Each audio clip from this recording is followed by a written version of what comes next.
Hi ladies, it's Hillary, owner of Free Babes Handmade and blogger at I'mLikeBrave.com, a blog all about living an uncommon life that you love with your family through entrepreneurship. I personally love having one-on-one coffee dates with other entrepreneurs that I admire, and so I thought it'd be really fun to start a weekly series where I get to interview creative entrepreneurs and you get to listen in.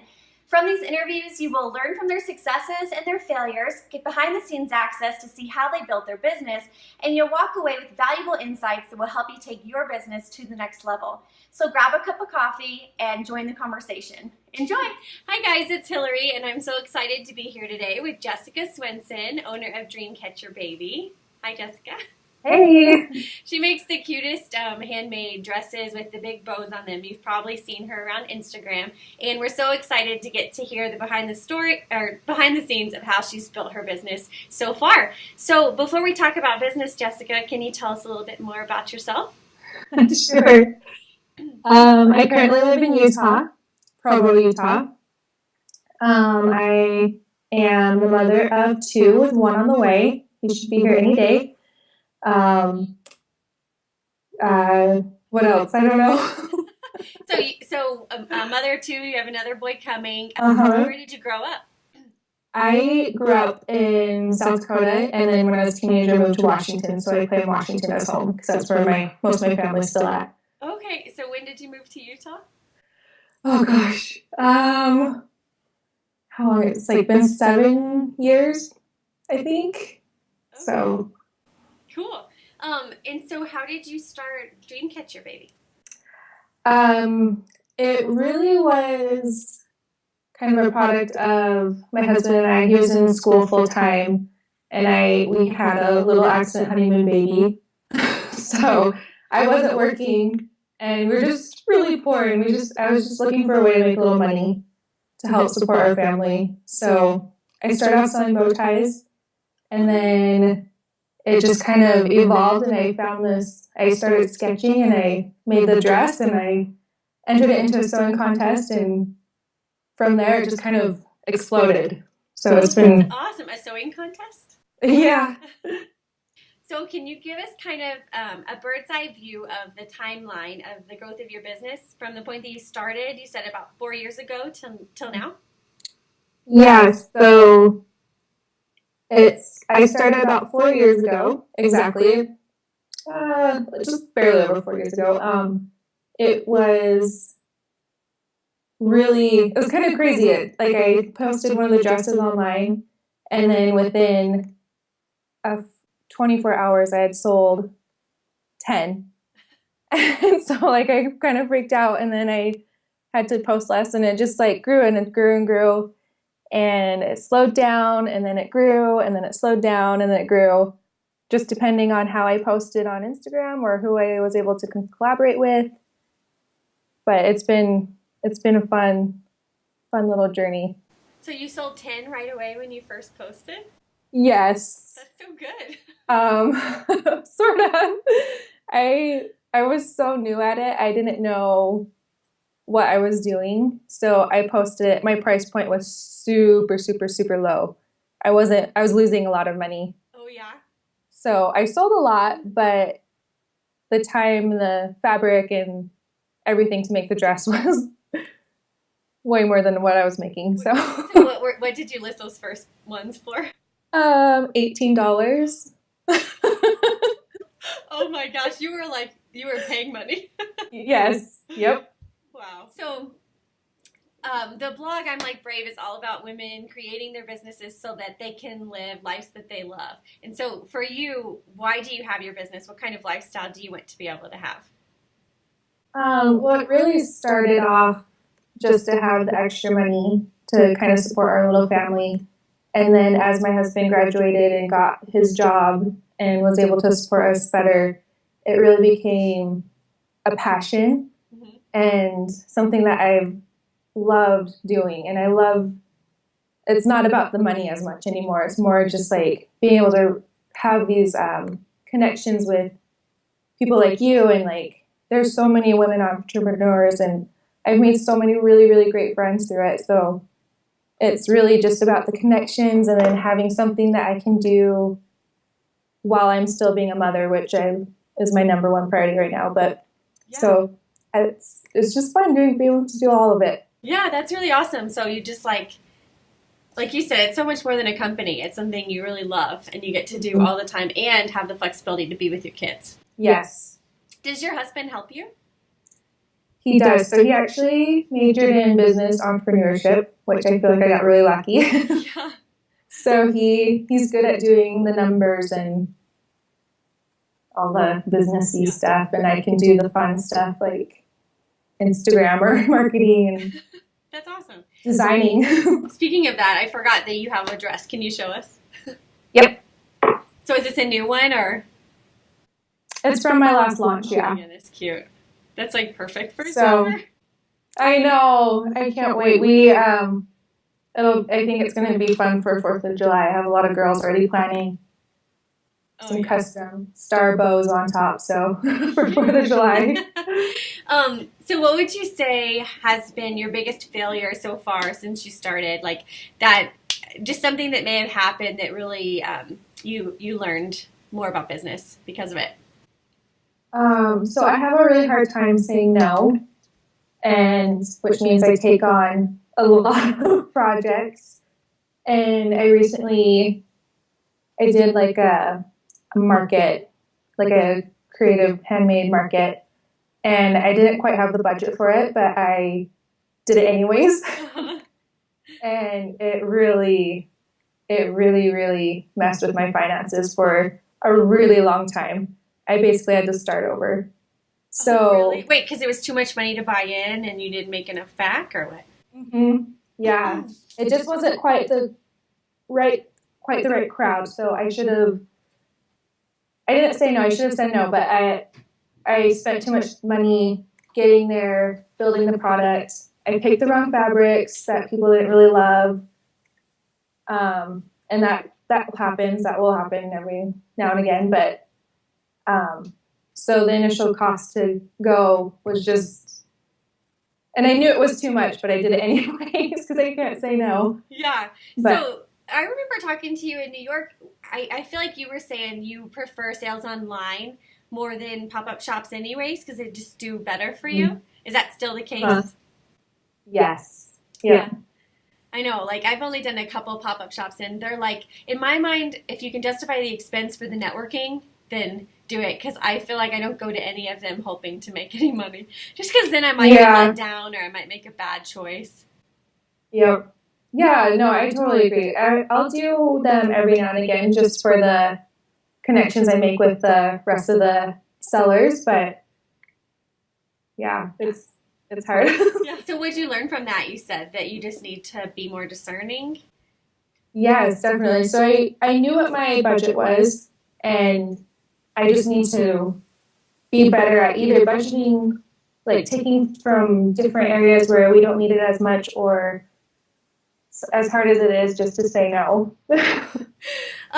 So on the flip side of that, what's been your biggest business success so far? The thing that you've been most proud of with your company? I love the organic growth I've had over the past few years, and if you look at my Instagram numbers, like compared to a lot, like they don't look as big, but I love that I have never bought followers. I've always just been really organic with how I've grown my business, and I think that's probably been my biggest success because it's never overwhelming. Well, there are definitely times it's overwhelming, but I can easily scale back and make it match my lifestyle that I want to live. Oh yeah, that's so important, I feel like, because if you let growth like take over, then all of a sudden you're working really hard, like you have a job again. But like the whole reason you started your business is so you can have freedom, right? Uh-huh. So I love this slow and steady model of building a business organically. Yes. That's awesome.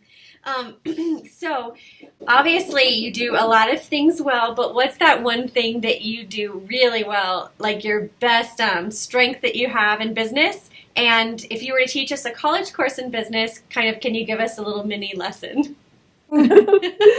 Oh man. Let's see. I feel like taking my mistakes that I've made and really learning from them has been my biggest strength in business, which is kind of funny because I had to make the mistake first. But so I feel like when you, as a business owner, you make the mistakes, you don't let them tear you down or hold you back. You let them push you forward and move on and learn and grow, which is really the best way to grow is through mistakes that you've personally made.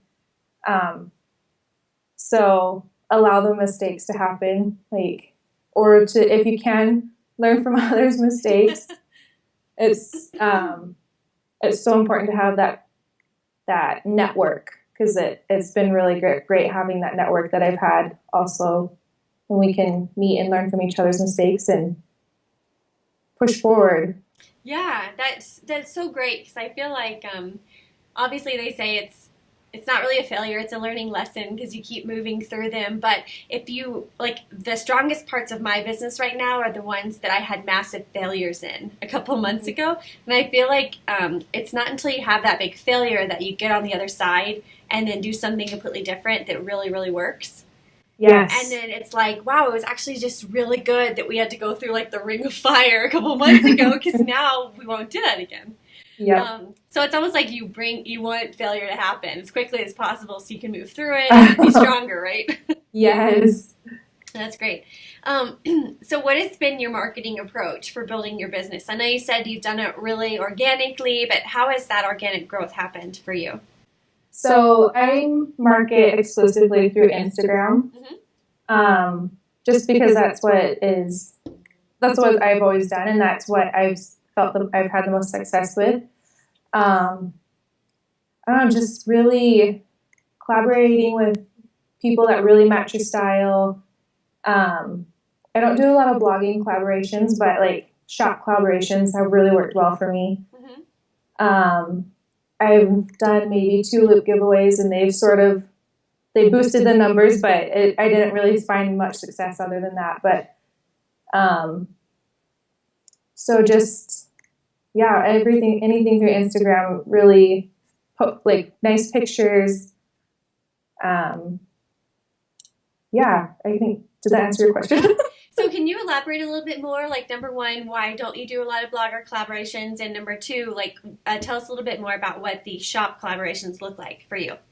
Yeah, so I've done blogger collaborations in the past, but I feel like if I can keep it through Instagram, so if they only post on their blog, then it doesn't, I don't know, I just haven't seen a lot of growth from it. And like sales, like outside of numbers or whatever. So I do them every once in a while because the pictures are really nice, and it's fun to see the dresses styled differently. And totally, I love that lifestyle look. So I'll do them every now and again, but my biggest success is definitely through collaborating with other shops. So we do giveaways together. We have matching dresses or bows and whatever. And yeah, that's how I like to do it. So, like, what was your favorite shop collaboration you've done? I guess that's putting you on the spot. I'm sure they're all your favorite, I'm sure, but like let's think. I don't know. It's usually like a group, so there's groups. So group collaborations, the giveaways.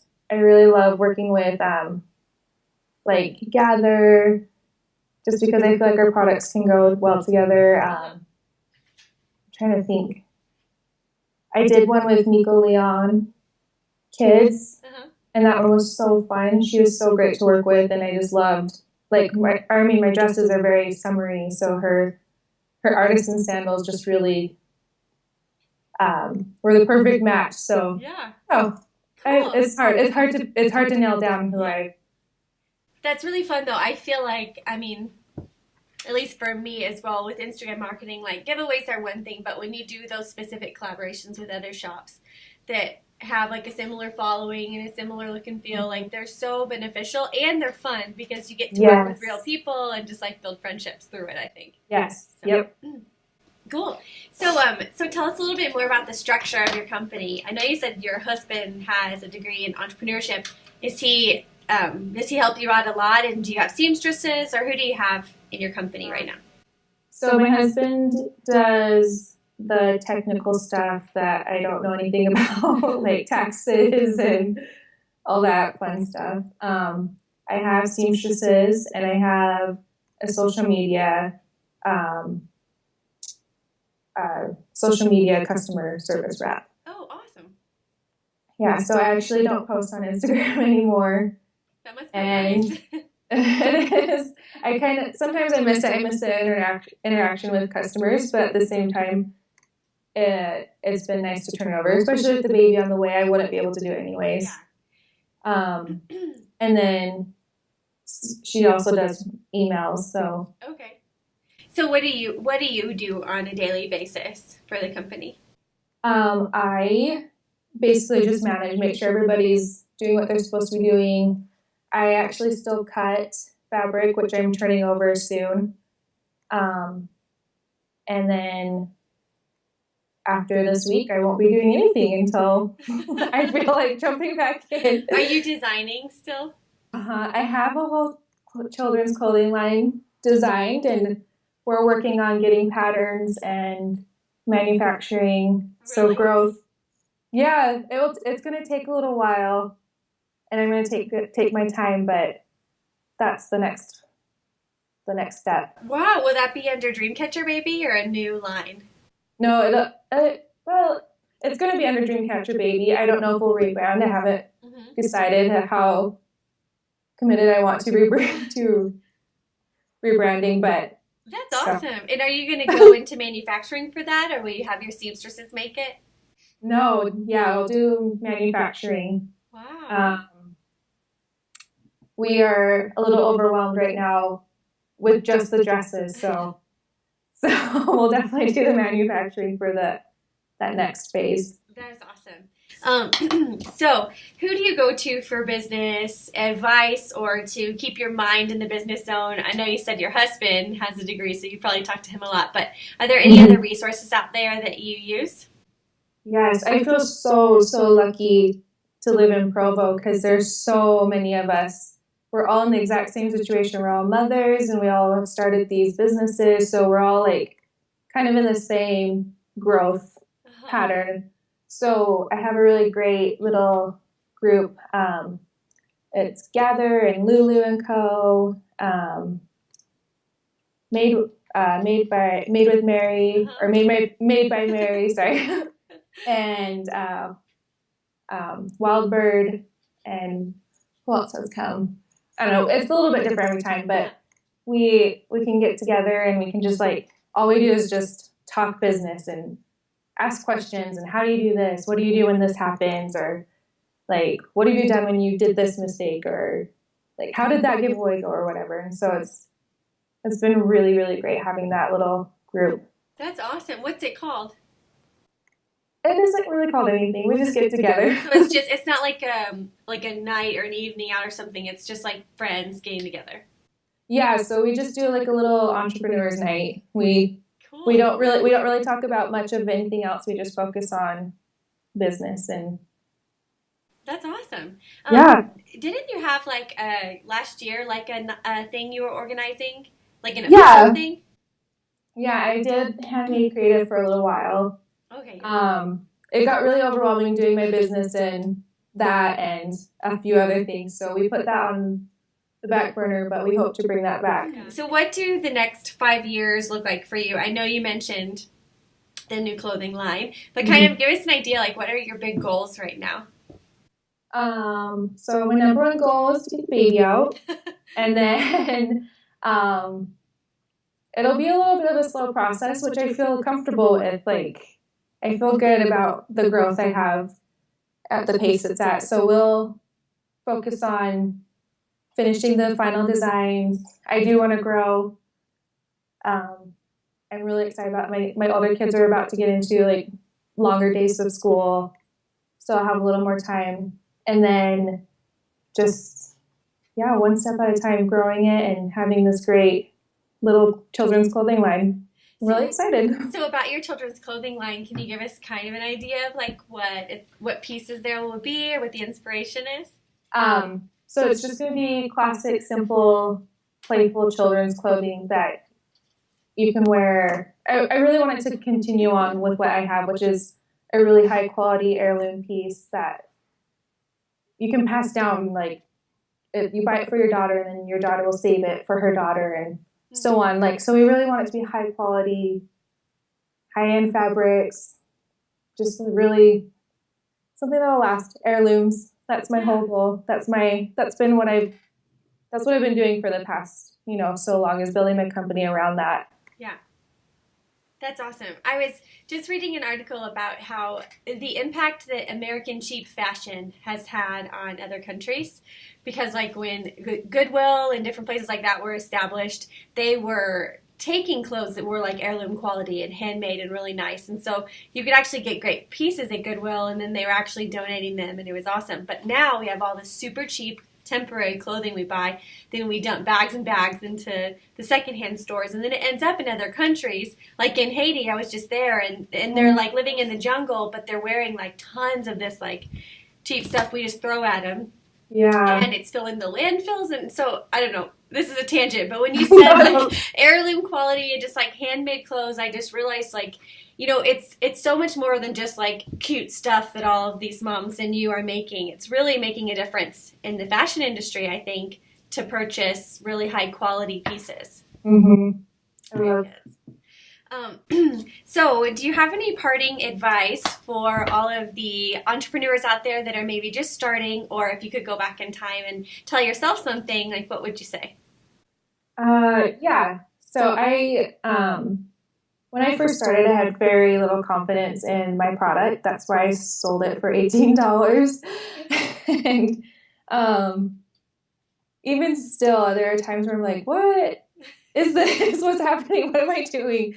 So I just really like look at yourself and your product and value it. And like, I really think that's what makes all the difference, is if you value your own product and have confidence in what you're doing.